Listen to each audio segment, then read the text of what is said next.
Today we're going to compare these epic ENGL beasts, the Special Edition Founders Edition and the Savage 120 Mark II. I got many requests for this comparison and I'm also looking forward to it. I have done in-depth review and demos of both of these amplifiers on the channel, and I'll put links in the description below, so be sure to check those out for more detailed information about these amplifiers. In this video, I can't go over all the features that these amplifiers have to offer, and trust me, both of these amplifiers are jam-packed with features. But the Special Edition Founders Edition, or the SEFE as I like to call it, is a 100 watt amplifier with 5 channels and 6L6 tubes in the power section. The Savage 120 Mark II is obviously a 120 watt amplifier with two 6550 tubes in the power section. This amplifier has 4 channels, and this amp has 2 crunch channels as opposed to the 2 lead channels which the SEFE has.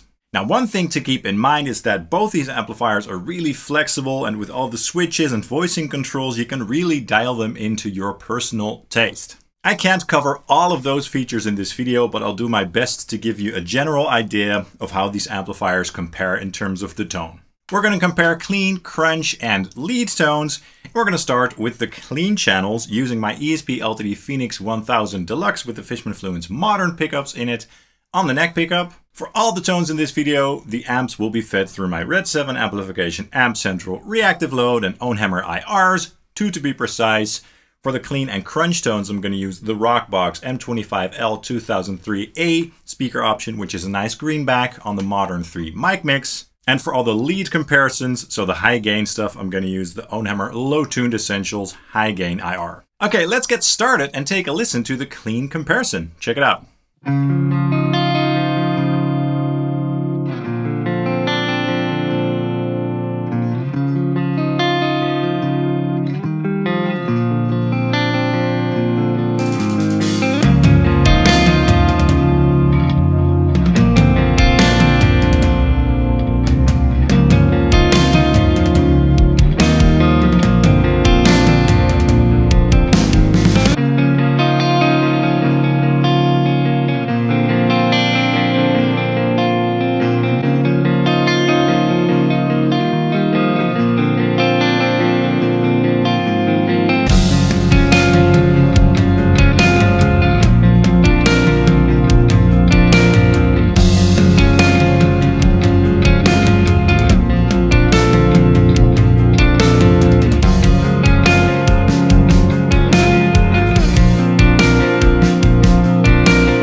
Great! Both the amplifiers sounded beautiful here and not that different. The SEFE has a little bit less headroom on the clean channel, so that's why I kept the gain quite low. It also has reverb built in, which the Savage does not have, so I'm also dialing in a little bit of that. In the preamp section, I also had the mid-shift and bright switches on, and in the master section I had it set to the classic voicing. And the depth boost was on as well for a little bit of low-end warmth. So I basically dialed it into my liking, and I really appreciate how these amplifiers let you do that. Now, for the Savage, I just had the bright switch on and the depth boost. Now let's go ahead and check out a crunch comparison between the 2 crunch channels using my Gibson Les Paul Standard 60s with a Duncan JB pickup in it. And yeah, let's see which amplifier does that classic crunch better. Check it out.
Really nice. I'm really starting to notice the differences better here. The SE/FE sounds a little bit more classic here with a nice and forward mid-range and bite. And a very nice sweet compression to the saturation as well.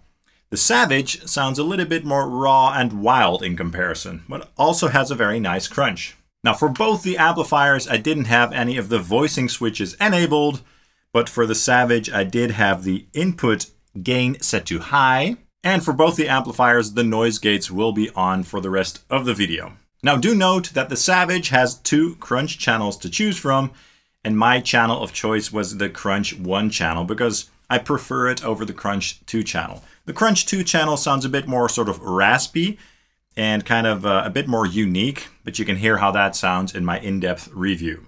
Okay, now let's compare the lead 1 channel of the SE/FE to the lead channel on the Savage. And for that purpose, I'm going to use my ESP LTD NW44 guitar with the bare knuckle Aftermath in it. Take a listen.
Awesome, they both sound so good there. Really nice. Not too different, but the Savage sounds a little bit more raw and edgy and sort of untamed. So the SE/FE sounds slightly more polished, and it just has a bit more of a throaty mid-range. And in terms of the switches for the SE/FE, I just had the noise gate on, of course, as well as the mega low punch and the high gain switch as well for more gain. And for the Savage, I just had the gain set to high. Now let's go ahead and compare the lead 2 channel on the SE/FE to the lead channel of the Savage. And I'll use my ESP LTD SC20 Stephen Carpenter guitar for that, also with the Duncan JB in it. Take a listen.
Cool. I love both, and they definitely sound a little bit more different here. The lead 2 channel on the SE-FE sounds a little bit more warm and fat, basically. So I really love that about this amplifier, the fact that you have 2 flavors of high gain to choose from. Oh, and by the way, for the Savage, I had the exact same settings going on as the previous comparison. So in conclusion, both the amplifiers are wonderful and they both sound great. I think in general, the Savage is a little bit more wild, edgy, and raw sounding, so it sounds a little bit more metal by default, I guess. The Special Edition Founders Edition also can do those tones really well, those aggressive metal tones, but I think in general it sounds a touch more refined. Both the amplifiers are very flexible and versatile. You can really go in and dial in your own tone with all the switches and all the modes. But in general, I find the Special Edition Founders Edition a little bit more powerful in that regard, especially since we have 2 lead channel on this amplifier, as opposed to having the 2 crunch channels on the Savage. And things like the reverb, the 3 effects loops, and the tube driver are also a very nice extra touch that the SE-FE has to offer. And I find all the tone shaping controls on the SE-FE to be a bit more musical and useful than on the Savage in general. So I love the amplifiers a lot. If I had to choose one, I guess I'd go for the Special Edition Founders Edition, but luckily I don't have to choose. Which one would you pick though, and why? Let me know in the comments down below. That's all for this video. I hope you enjoyed it. If you enjoyed it, please drop a like and subscribe down below, as that really helps the channel out. I'd really appreciate it. And of course, you can also follow Sonic Droid Studio on Facebook and Instagram. Thank you guys so much for watching. Rock on and see you next time. Cheers.